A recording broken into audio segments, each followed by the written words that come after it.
Hi everyone, welcome to episode 24. My guest today is an ex-MMA fighter, BJJ purple belt, and founder of Girls Who Fight, Gemma Sheehan. It's time to high five and fist bump. A jiu-jitsu podcast for the everyday grappler. Let's talk subs.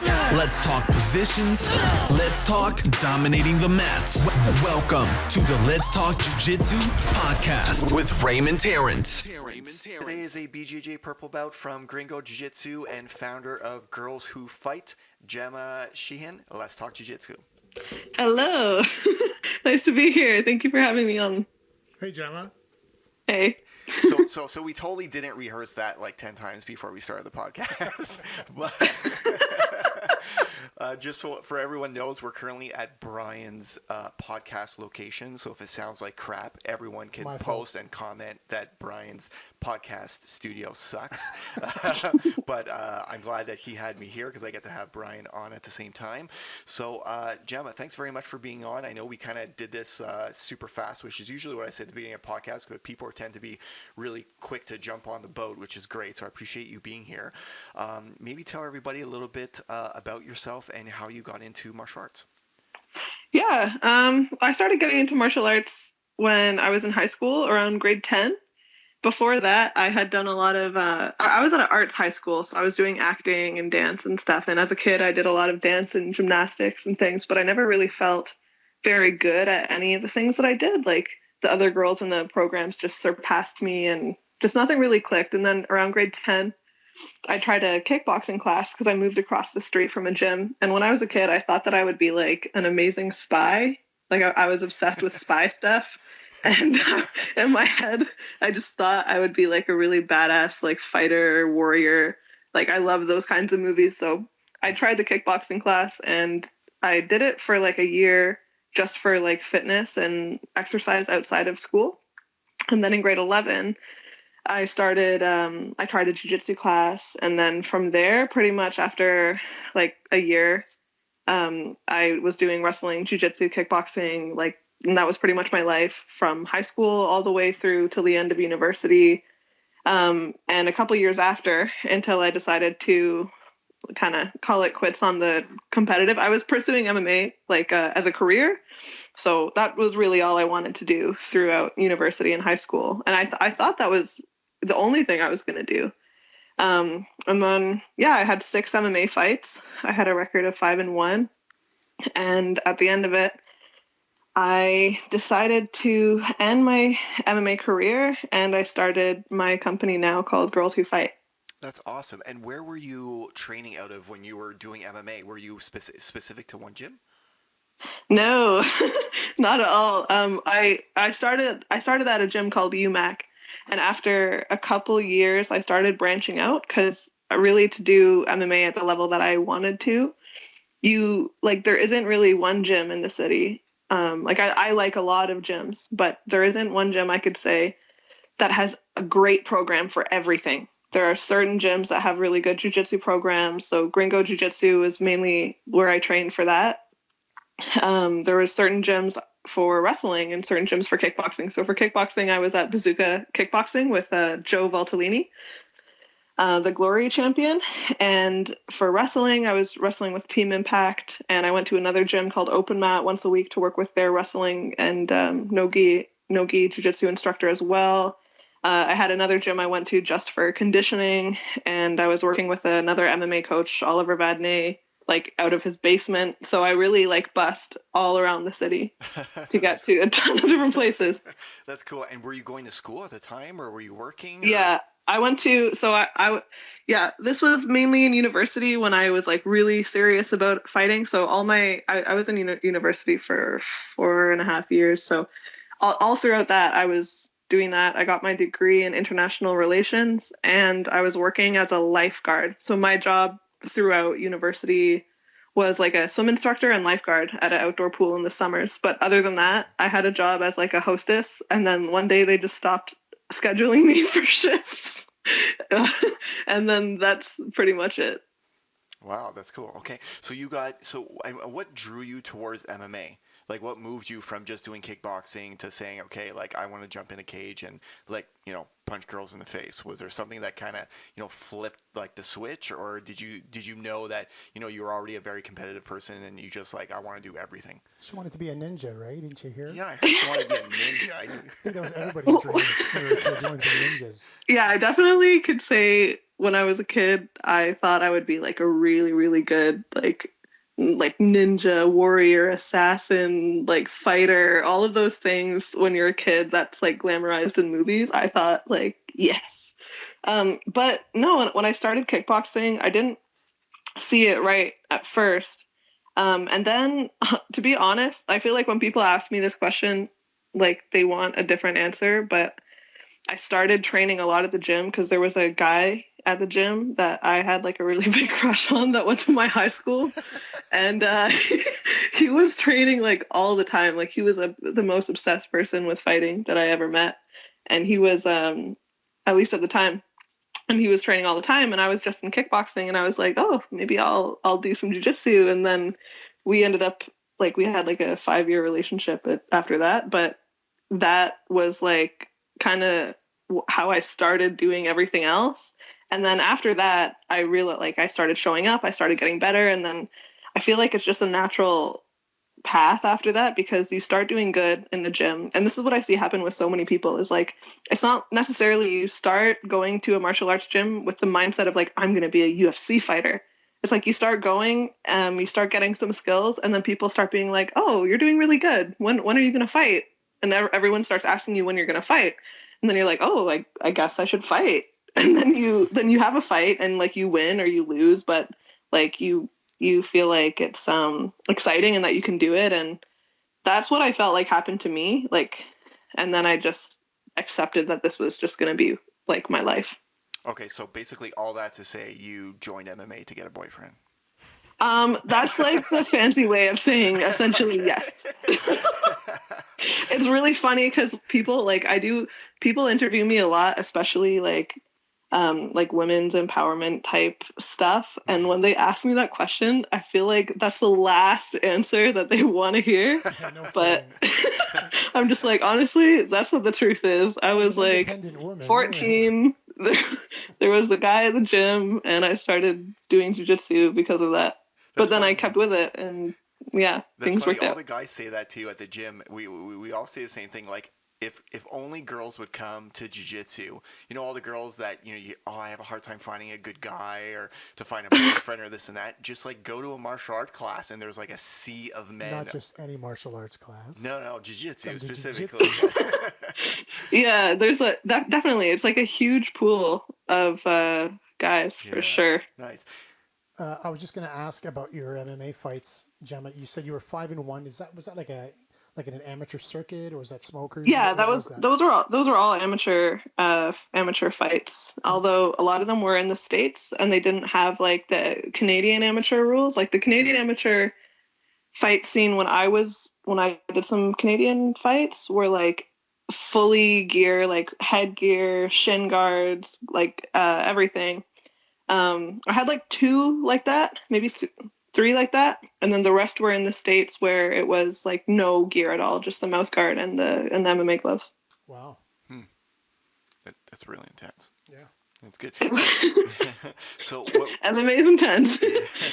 So were you able to find a lot of training partners? I know for one, I mean we talk a lot about jiu-jitsu, but I guess in martial arts in general, it doesn't attract or it hasn't attracted a lot of women to it. It's a very fine line. I think it's getting better now than it was before. But at the time when you were training MMA, were you mostly training with men and sparring against men, or did you also have training partners that were women? Yeah, it was always mostly men. There were some girls that were like good jujitsu girls, or some girls that were good kickboxing girls, and I would train with them too. But wherever I was, training partners were all guys. I was lucky to have a couple guys that were like around my size though, and around skill level that I could really, really go with at a competitive level. That weren't like I wasn't afraid of like them knocking me out or like injuring me or anything. But yeah, mostly guys. there are some girls, sometimes like you try to set up training sessions with them, but it's never really that consistent. Like you think you'll train with them consistently, but nah, you just end up training with the people at your gym, at least in my experience. Okay. And in your MMA fights, did you just so happen to use a lot of jiu-jitsu, or did most of it end up just on your feet sparring, like with punching and kicking, or did it ever go to the ground? Yeah, all of them went to the ground because I didn't want to get hit. Okay. So that's why like I focused a lot on wrestling always. Like I was wrestling I think usually twice a week. But so many people in jiu-jitsu don't do wrestling at all, and I really think that's because wrestling is very uncomfortable and rough, and people in jiu-jitsu feel like they don't necessarily need it. They can just pull guard and do their jujitsu. So why invest in like going to rough practices and getting like beat up by tough wrestlers? But I really felt like that was key for me to be able to take the fight to the ground to use my jujitsu because I really like getting hit. I was never down for that or comfortable with it, and I feel like it would affect me in terms of my own like offense and stuff. So yeah, I usually in all my 5 of my 6 fights, sorry, four. One I got the first one I got tapped out. I didn't. Yeah, I got it. I lost by armbar, and then all the other ones except for the last one were ended by TKO or submission on the ground by me. Nice. So you lost your first MMA fight. Yeah, that was a Canadian fight against like another jiu-jitsu girl, and yeah, I got armbarred, and What there was her name? wasn't like her name was Do you know her? she's from Ottawa. She was I forget her name. I forget Honestly, her so name. do Um, I. she was like the first one, but yeah, we were in the guard, and I remember the headgear was like getting all messed up, and then she rolled out an armbar from guard, and I was on my back, and the ref immediately stopped it. Like there wasn't even time to tap or anything, or even like the ref saw the armbar, he just stopped it, and I was like, well, that's shitty, but it didn't bother me. Like I just was excited for the next one, and then everyone after that I ended with a sub or a TKO, and then the last fight I had was decision. Nice. And after your first loss, like it didn't even cross your mind to be like, okay, like I'm done. Like this is not for me. No, no, I just felt because I knew that like the way it ended was kind of weird, and um I knew that I could like I just knew I hadn't really shown what I was capable of. Okay. Like even though to other people it might have looked like that, to me I was like inside I knew that I was capable of much more than that, and it didn't really sway me away from it. Hmm. And and tell people what happened when you decided to stop MMA and how the whole thing came about. Well, yeah, in my last fight was at the end of 2015, and right after, like a week after my last MMA fight, so that guy that I told you that I had a crush on and The dated for hottie. 5 years, he had a brother called Spencer, and like all of us were like a really tight crew. We went to all the same gyms from the time we started till the end of like when we all stopped fighting.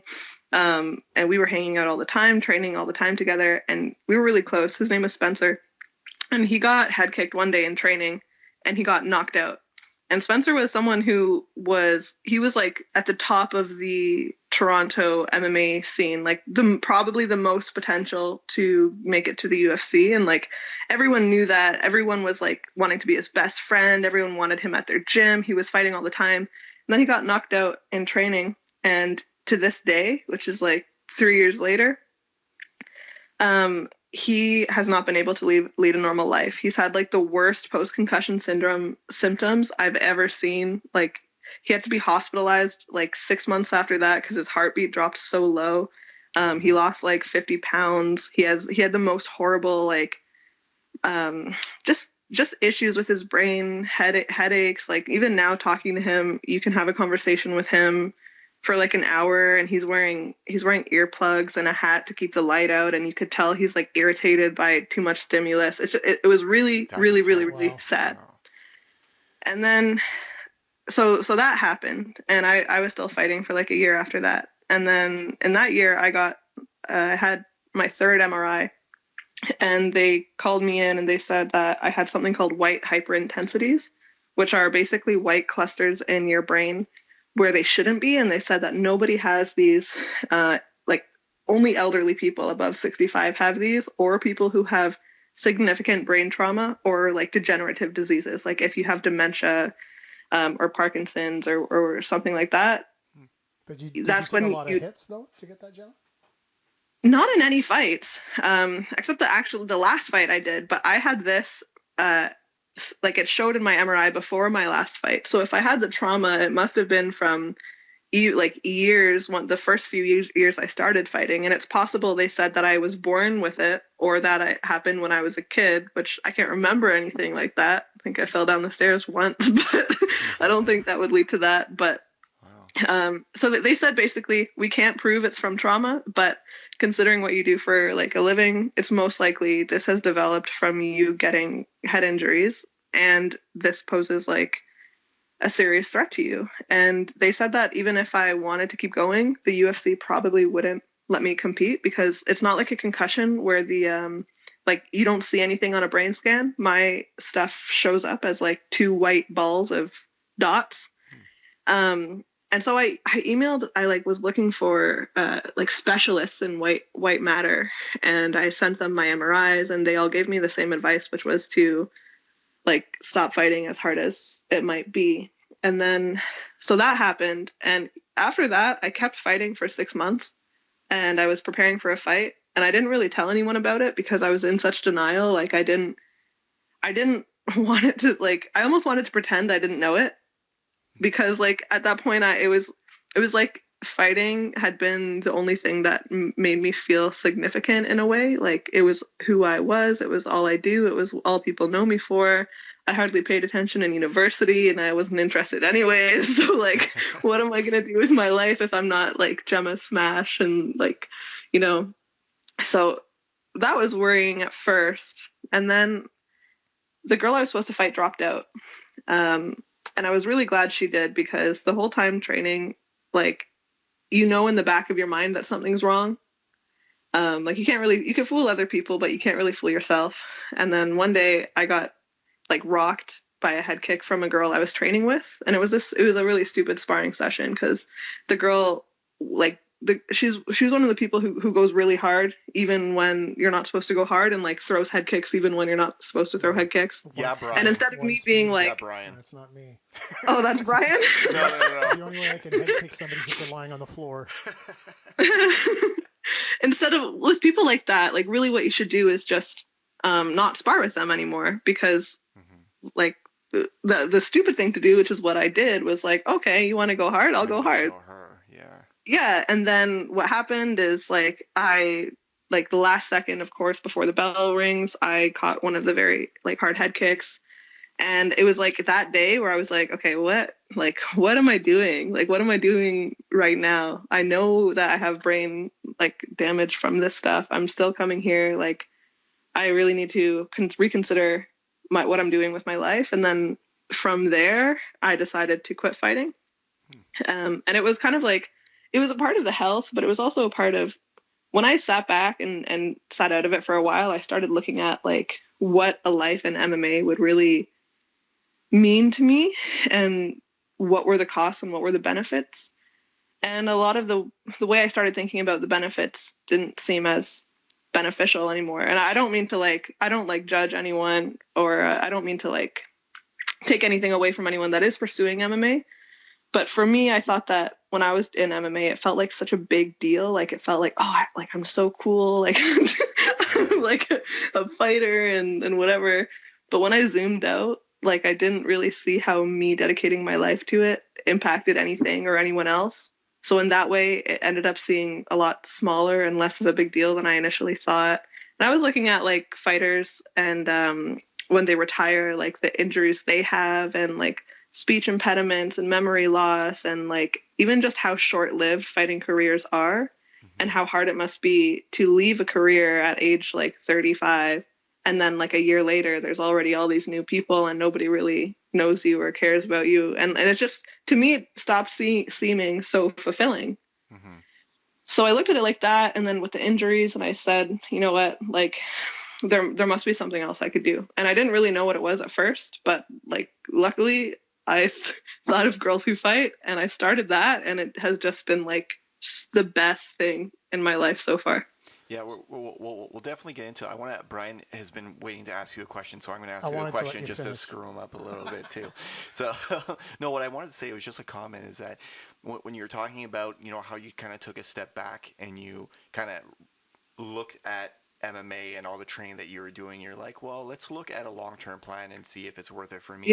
And Yeah. the hype was there for so long, right? And I think in every martial art, a lot of people who start, doesn't matter if it's jiu-jitsu or boxing or anything like that, they get really into it. I mean, we see it in jiu-jitsu all the time, right? The white belts that are there and they're Oh yeah, they're yeah, trying yeah. to get out to as many classes as they can, but eventually you have to take a step back and be like, you know what? Like, I have a family, I have a boyfriend, I have a girlfriend, I have this, I have that. Like, Mhm. it's not going anywhere. So can I still enjoy what I'm doing, but enjoy life at the same time, right? So to Yeah. be able to try to balance both. And at first you're like, wow, this is amazing. This is all I want to do. But long term, as you were saying, that maybe it wasn't viable, right? Yeah, I think like that, yeah, that makes total sense because at first all you are is potential. Mm-hmm. When you're like a 17-year-old, 18-year-old kid and you just started training and like you're super athletic and all you have is time and focus and energy to like dedicate yourself like that. You're just like a ball of potential. Yeah. And it's really, really easy to see that as to only see that when looking at an MMA career. And you have And people that's really also telling you exciting. the same thing too, right? You have people who are Yeah. pushing you and telling you how much potential you could have if you just dedicate, your time to more training and learning this and learning Yeah. that. So it's the surrounding too, right? That comes with that martial art vibe too of instructors wanting you to do your best and pushing you. And I mean, we see that too on our end, especially here. You'll get kids that are like 15, 16 years old, and you'll have people be like, oh man, he's going to be amazing in like 5 or 6 years if he just Yeah. keeps up with it. He just trains. But you know what?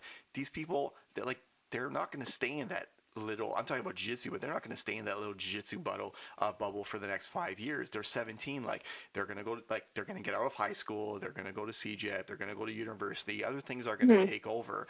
It's not going to be the only thing that they're going to do, right? You don't want them to be defined by just that one sport. Especially, I think a lot of people don't want to be defined just by one thing either. And a 17-year-old, like you have no idea what's going on with life, anyways. Like you're just 17, right?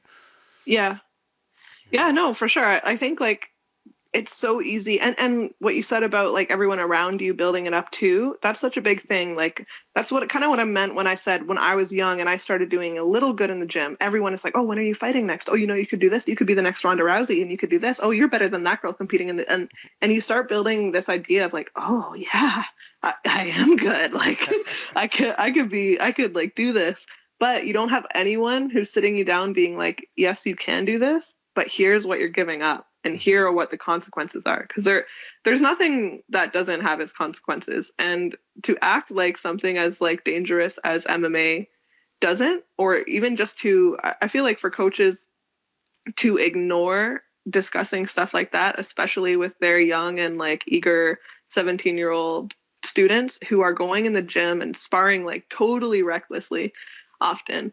I feel like that's very negligent. And that's one of the issues I have with some gyms and like how they manage dealing with their athletes because everyone is responsible for themselves at the end of the day, Mm-hmm. but I think as a coach, you like, especially now coaching my own girls, like I'm not coaching them to be like UFC fighters. I'm training them for like them to learn martial arts, self-defense, build confidence, feel like part of a team, all of that. But I feel like coaches who are training people specifically to build fighters, like especially kids, you have to make it clear about what the consequences are because otherwise they will not educate themselves. Like they're not going to go home and start researching like CTE and like white what is white matter? I had no idea what that was. Yeah, they might Nobody just told be me in like, "Hey, denial. listen, you shouldn't go and spar hard every day with all of these guys that are twice your size." Mm-hmm. So they might just end up being in denial, like you did. Coaches? Or No, the oh, athletes. actual Yeah, yeah, yeah, kids, the athletes for students. sure.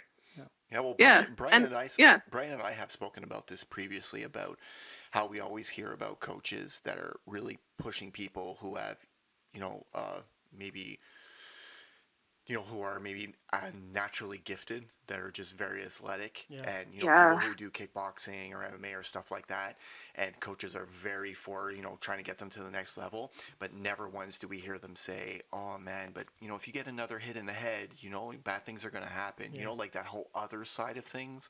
Yeah. Yeah, you definitely don't hear it as often as the positive, right? No. So Gemma, just take a step back here for a second.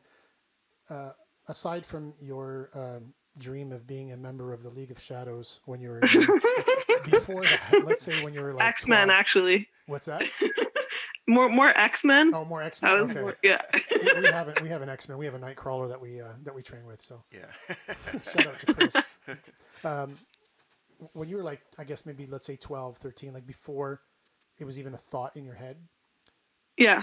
what was your childhood like? Like, was there another motivation for you to get into martial arts to begin with, or was it strictly because of that glorified vision of being like a badass fighter, or was there something else? Did you get bullied? Did you have issues in the past? That kind of thing. No, I never really got bullied. Like I don't have memories of being like really picked on. Um, but I feel like in high school, if anything, it was more like body image, like thinking I was fat when Right, I which is a wasn't at huge all. Like part of it's like I don't know. I've seen a meme once where it was like, do you ever wish you were as fat as you were back when you thought you were fat, like a long time ago? And that's how I feel about myself. Like in high, like I look at my high school photos, and I'm like, how did I think that? yeah, I think that's very But it common was, with girls. I think. yeah, it's definitely, Yeah. and you know what? It's getting a lot worse too because when I was in high school, I'm 24, so that was like, I don't even know, 8 years ago or something. Um, we were only really comparing ourselves to each other in high school, like other, 12, 13-year-old girls. And that wasn't really such a big deal. There's always going to be comparison. There's always going to be judging and self judging and body image stuff. But now what you have is girls not comparing each other to other girls, like just like them, but comparing each other to like the most famous models on Instagram Yeah, I and was just being gonna like, say that for oh, social this is media what is a makes huge people problem. famous. Oh, Yeah. like, oh, this is what I should look like if I want people to like me and follow me. Oh, okay. And then like that starts influencing how they are and how they feel. But yeah, sorry, that was kind of a rant. But back to your question, I didn't really deal with bullying, a bit of body image issues. As definitely when I started kickboxing, I did lose a little bit of weight, but I mainly got more like toned and fit. But I also stopped looking at myself that way, in terms of like, oh, I have like this is my weight, and I don't like I want to be less of this weight. It was more like, okay, like I like the way I look. I'm healthier, I'm fitter, and I feel like that I experienced. Right. But yeah, I didn't. I don't have that story of like a lot of the UFC fighters about like being bullied and then going through like a training camp and emerging stronger. Yeah, I think you hear a lot of those stories because those are the ones that are, I guess, more interesting for people. Yeah. You want people getting bullied, and then, oh, I took martial arts and now I'm a badass. Yeah. Yeah. But I think it's not. I think it's a Very romantic portion. story. Yeah, it's a portion of people, but I think people just join martial arts because they just want to do something. You know what I mean? Well, Like yeah. they Yeah. want to get Everybody active. joins for different reasons. I Yeah. mean, What's anyway. always good and has been like very valuable. In fact, at this point in my life, I find this one of the most valuable aspects of being in martial arts is the community aspect. Like having somewhere, because after high school, or if you're in school, it's kind of nice because you see people, you have like a community of people that you see and like catch up with you. And after that, you enter the adult world and you're like, oh, okay, if I want to stay in touch with people, we have to like hang out. And we're probably not going to do that often. So if you have stuff like a jujitsu gym, now you have all these people who you see on a regular basis. And I feel like those social interactions are really, really, really positive for people. I definitely find that now, especially as like trying to like starting a business and being super busy, and it's nice to be around people who you've known for like 7 years who have like watched you grow, and just to like be like, hey, how are you, Gemma? Like what's up, what's new? It's just it's meaningful. Hmm. So you did dance and gymnastics. Do you find that that training that you did in your life, did that help you in any way in martial arts or MMA? Yeah, for sure. I just feel like I've been like naturally athletic, whereas people who didn't do any sports are not going to be that athletic. Like my body understands what an instructor is teaching it to do. And I see that a lot with kids is like, I could tell right away if a kid has not done any sports. It's so obvious. Like you're trying to teach them how to shrimp and it takes like 20 minutes versus like 30 seconds for someone who has done even like soccer or gymnastics or dance. They just have a body awareness that you don't have if you didn't do sports. And did you swim a lot when you, because you said you became a lifeguard. Yeah, yeah. So you swam a lot as a kid too? Not like competitively, but for like I was always doing swimming lessons. Like every year I was in like a new level of swimming lessons. So yeah. Okay, nice. So tell everyone about how your organization started, the Girls Who Fight. How did that start, and where did the idea come from? Yeah. Where did the idea come from? I just thought about it. Like I thought like, okay, what are my skills? I've like been training for 8 years at that point. In like MMA. I don't want to be a fighter anymore.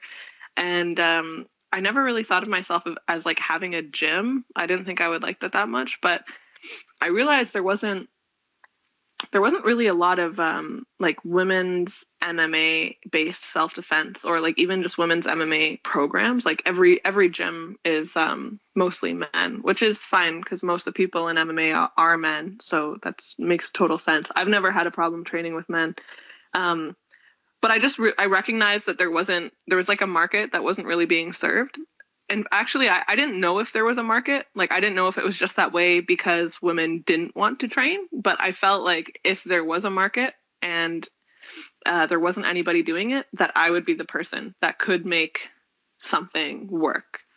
Just based on like my skills and based on my personality, and also like being a young female helps a lot as well because people identify with you more and you're more relatable to them. Anyway, so I noticed that and I decided to start like, oh, my cousin told me at a family dinner, he was like, oh, you know what you should do? My friend, he does these basketball summer camps for kids and like he makes a killing and like he's always selling them out and blah blah blah blah. And I was like, oh, I never even thought of that. Like what about like summer camps where girls only learn like a sick, like intensive MMA curriculum, and they can learn like jujitsu positioning and takedowns and like striking and striking defense and stuff like that. So I started working out this whole like curriculum for a camp. That was the first program I ever offered, was a summer camp. And that right now it's the camps are going really well and I have many more programs. But at first it was the summer of 2017 and it was like last minute. It was already July. And I was like, you know what, I should try camp. And I Facebook messaged people who had daughters that I knew of. And I was like, oh, I'm starting this thing called Girls Who Fight and I'm going to do a camp. And I rented space from a gym I knew. And I went to this like street festival called Taste of Lawrence. And before I went to the library and I printed off these like really shitty like flyers that I had just made on like Word or something. I've totally done that before. I printed them and I went to Taste of Lawrence and I just started walking up to parents who had kids and I was like, you should come to this camp. Like, this is what it is, blah, blah, blah, blah. Did you use color paper also for your flyers? No, it was black and white. Okay, that's fine. Black and white all the way. And I actually got one student from that. And that student is like the most obsessed Girls Who Fight student to this day and goes to every single class that we do. Anyways, I had a camp. I had a group of five girls that first summer. And it went really, really, really, really good. Like everyone had a good time. I wasn't really experienced with teaching all this stuff yet, so it was a good experience for me. I ended up doing a last minute one that summer too, but then after that summer I was like, okay, you know what, I think there's something here. I'm going to focus on this. So I built my website. I started trying to learn about all of the back end stuff that it takes to do a business, like basic like website stuff, social media stuff, like how do I advertise this, like how do I do a logo, like little things like that. And then it's been 2 years since that summer, and it's just kind of taken off since then. Now we have like a full summer of camps with girls. On average, there's been like 12 to 16, sometimes even 20 girls in a camp. Wow. And the classes, I started weekly classes 1 year ago, and now we have kids classes, teen classes, and women's classes. And the teen program is really big because we started with it, and we have like probably around 22 teen girls now who come every month. And that's, yeah, that, the camps, and some basic workshops. And that's essentially Girls Who Fight. That's like the programs I offer. And then I also started looking at what other markets I could serve as I established myself as like a leader in kind of women's self-defense workshops and MMA and stuff. And I started focusing on schools, corporations, like anywhere that I could be like, hey, you should hire me to come in and teach your group self-defense. So I did a lot of work with Girl Guides, and I've done workshops for TD Bank and SEIU, like, which is a healthcare union. And these are recent things, but it just like every couple months, like the clientele keeps getting bigger and bigger, which is That's really, great. really awesome for me because like everything I did the last couple of years is just starting to pay off, I feel. That's really cool. Yeah, that's really neat.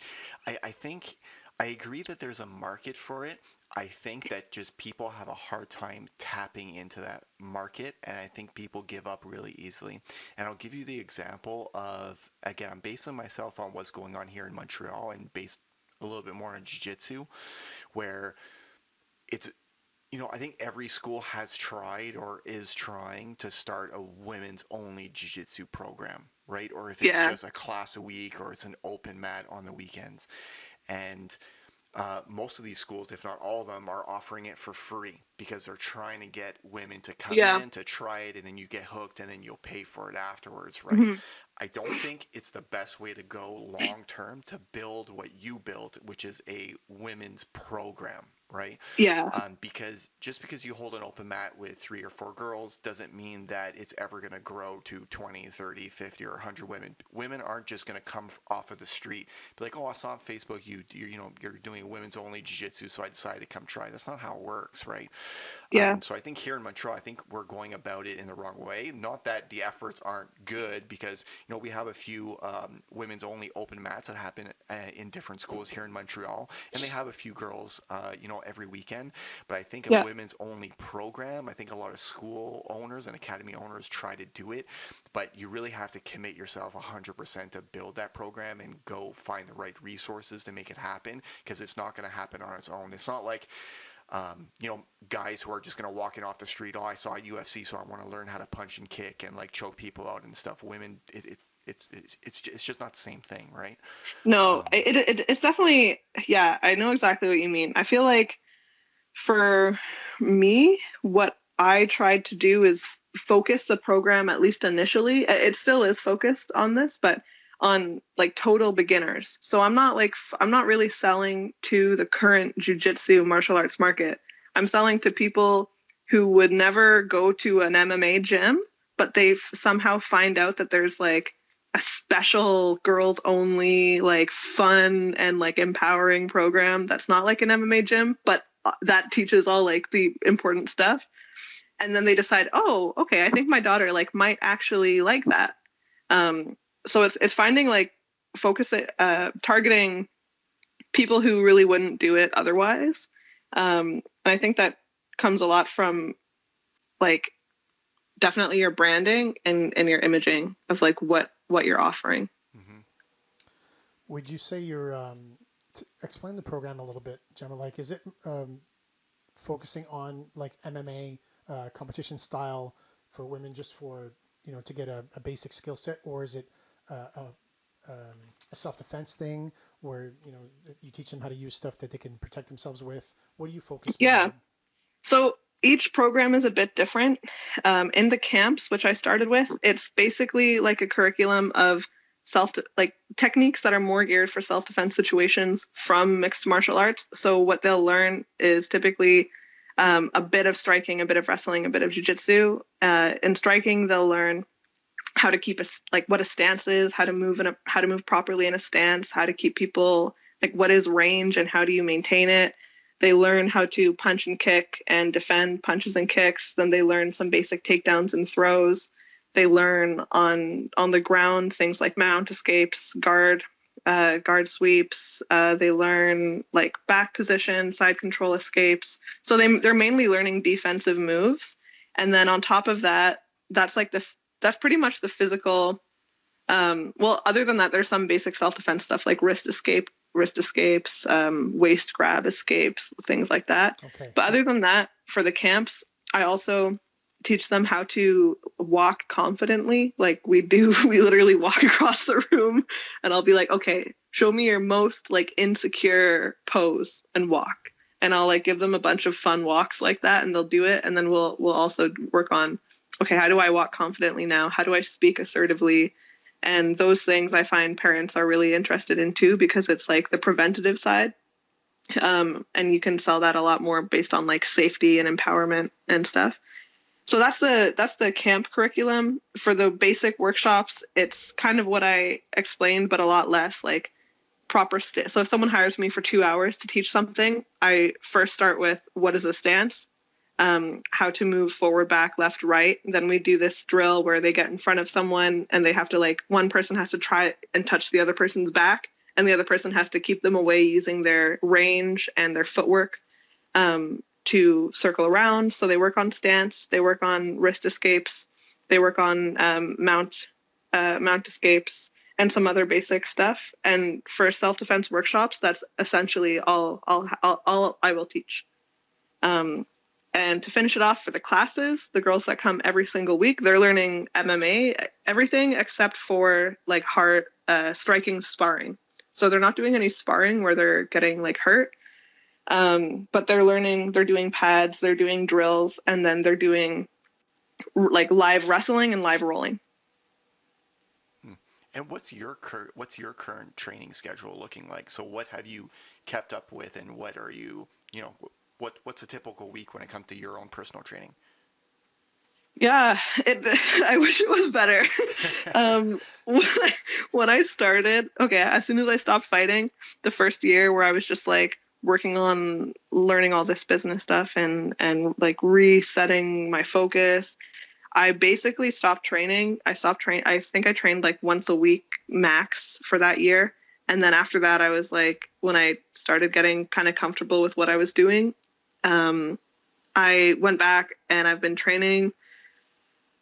I would say I've been training like 3 to 4 times a week since January.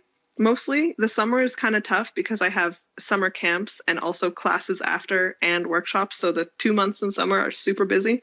But other than that, I do like 2 jujitsu sessions and 2 striking sessions a week, ideally. Like that's best case scenario. Nice. I try. Sorry. Oh, sorry. I was just going to ask you, are you doing gi or no gi? Well, I really like no gi way more, but now that I'm not like my schedule isn't totally open for like training isn't the top of my priorities for scheduling, I have to basically take whatever classes I can get. So I am training in the gi now too, but I try to always make the Monday no gi class, and then the other day is usually always gi. Why do you like no gi better than gi? Honestly, I think I like it better because I am better at it. I think people tend to, yeah, people like tend to like doing things that they feel good at. When I was MMA fighting, I really only trained no-gi. Like the classes that I would make out for jiu-jitsu sessions were all no-gi and wrestling. So I got way more comfortable in no-gi. And when I went back to gi, like doing gi, I just like my grips are not good. I feel like I'm a 4-stripe purple belt. I feel like a brown belt in no-gi, and I feel like a 4-stripe blue belt in the gi. Just because I'm not very comfortable breaking grips with my own grips are weak. Just like how slow it is, I can't do a lot of the things that I would normally be able to do easily in the gi, especially with takedowns and those kinds of things, because people just stop you with their grip and they just kind of hold you there and they're like, no, we're not going to do any of that. And that's okay. It's just I got much more familiar with fighting no-gi. So I think that's why I like it more. Kind of the same reason why I like gi, because Yeah. we can use. I'm an older guy, so I like to take my time. Get these little 20-year-olds going crazy. I can just say, hold on a second, hit the brakes, grab the gi, slow down.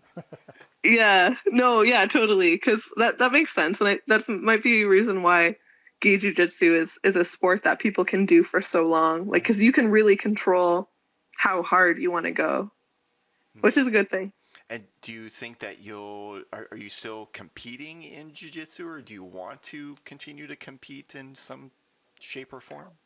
I haven't yet since I had the last competition I did was Worlds in 2016 for Jiu-Jitsu. But since then I haven't. I do want to. I think I would actually probably do one in the near future.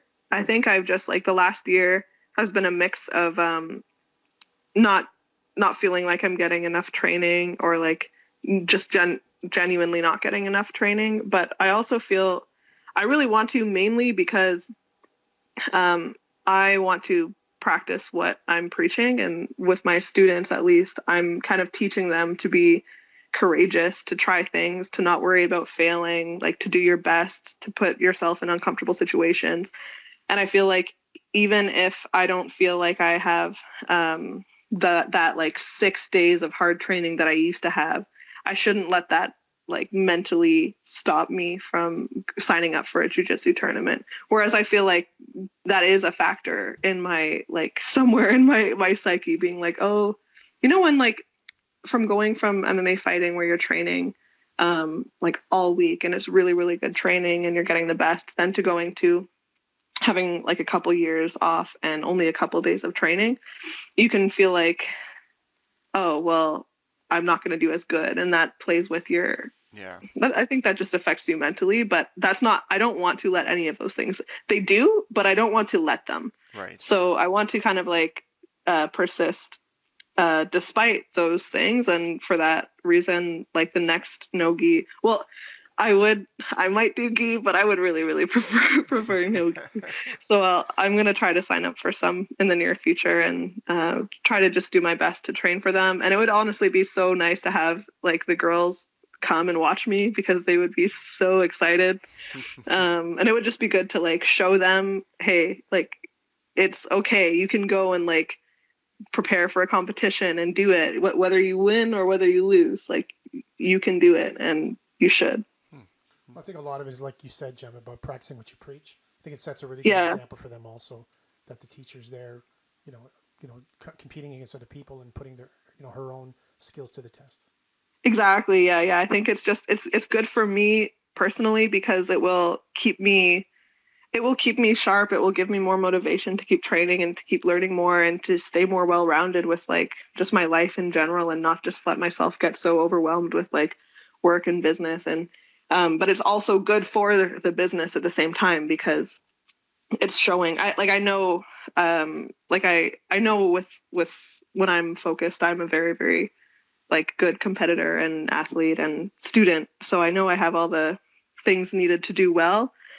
Um, and that would be just good for the business too, to show that the people that are teaching it are still like active and they're still, taking risks and just like putting their money where their mouth is.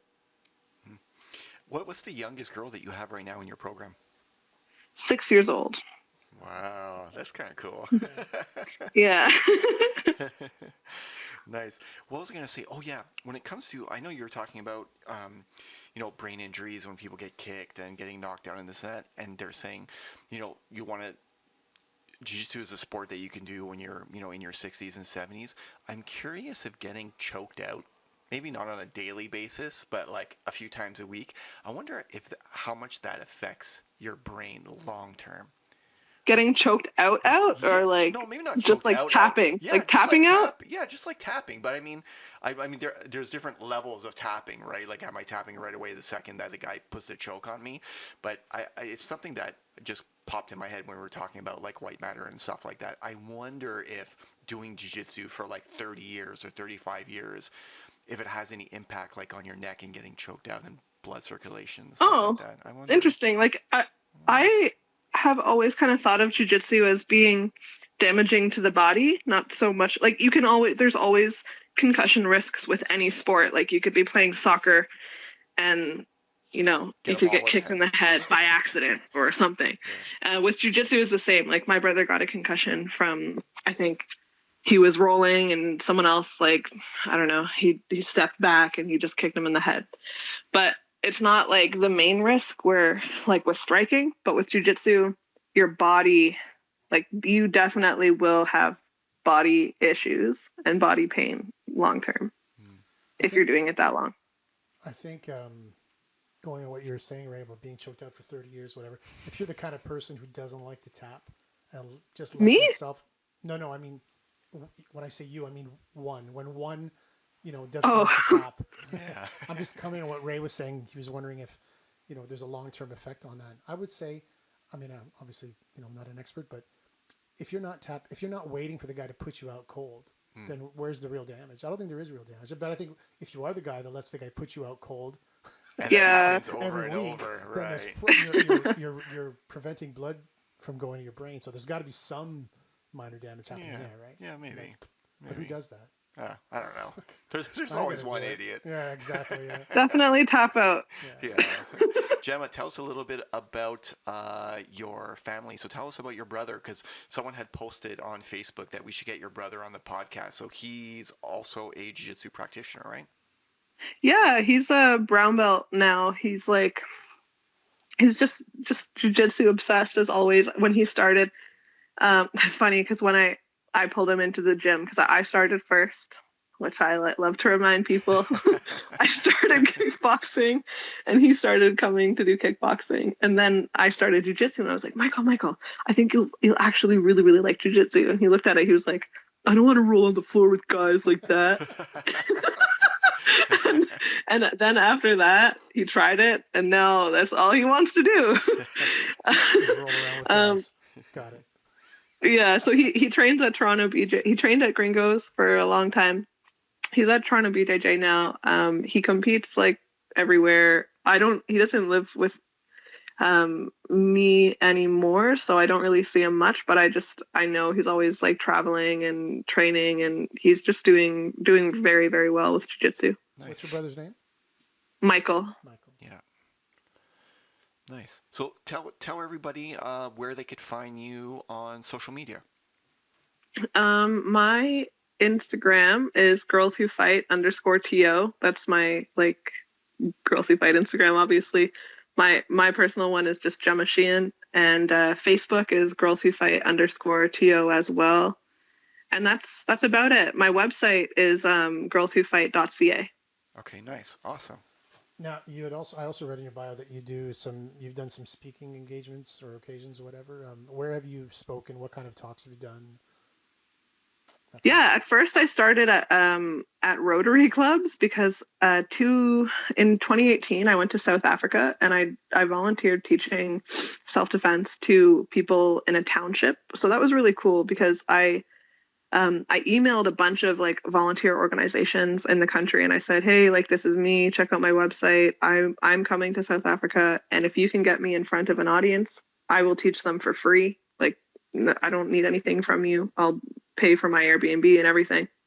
And I raised money here in Toronto. Justin Bruckman put on let us use his space, and him and a bunch of other black belts, Monkey, Gringo, English, they put on a seminar for free, and they let me, well, it wasn't free, it was $20, but they let me keep all the proceeds from that. So that helped me pay for things like that. Some people donated to a GoFundMe. And so people really, really, really helped me along there. But anyways, I got to go to South Africa and teach them for 3 weeks. And then I'm always trying to get media coverage. So whenever I do something, I email a bunch of media outlets, and luckily Global News responded. They were like, oh, that's so cool that you're doing that. We want to come and film you. So I did something on Global News, and then a Rotary Club saw me. They asked me to come speak at their meeting. I did 3 after that. And since then I've been speaking at mainly girls and women's events, say something like G Day or Lead Through Sport, which is they're companies that they have like a conference or something of girls that do different things. And I spoke at a high school panel at TD Bank recently, and I'm preparing for one now, which is like 30 minutes, which is going to be crazy because I have no idea what I'm going to talk about for 30 minutes. But this guy who runs something called, I think it's called Brightworks, and he has this conference with a lot of like prestigious people apparently every year, and he somehow heard he read my story in Toronto Life, and he asked if I could prepare a 30-minute talk, and I was like, yeah, totally. That's like cool. Absolutely.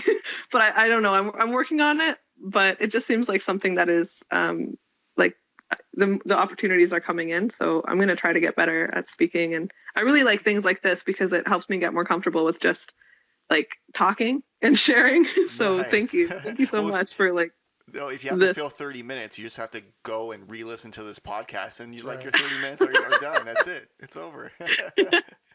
That's wicked. Yeah, Okay, but good. Well, hopefully you can book some of that, and maybe who knows? Maybe there's some Montreal people who wouldn't mind booking you and bringing you over here to do some talks too. That'd be cool. yeah, sometimes people want to hear about like my story, or sometimes people want to hear about like the work with like assertiveness training or like just the work with women. But Hmm. yeah, it's always kind of like surprise, like not, I don't mean to like be self-deprecating, but when people are like that interested, I'm like, oh really? Like, Why? you want me to talk for 30 minutes about just like my life? Okay. Hey, It's always kind of surprising, but I'm not going to turn it down. no, for sure. Brian and I get that all the time. We don't understand why people actually listen to us talk about jiu-jitsu. It's very surprising, but they do. So why not? Let's go for Yeah. it. Well, Gemma, thanks very much for being on the show. I know you have to go because you have to go to training, but I really appreciate you being on, and you're welcome back anytime. Oh, thank you so much for having me. It was such a pleasure. Thank you guys so Thanks, much. Gemma. You've been listening to Let's Talk Jiu-Jitsu with Raymond Terrence. Go follow us on Facebook and Instagram. And don't forget to subscribe to our YouTube page. Turn on notifications and press that like button. Thanks for listening. We'll see you on the mat.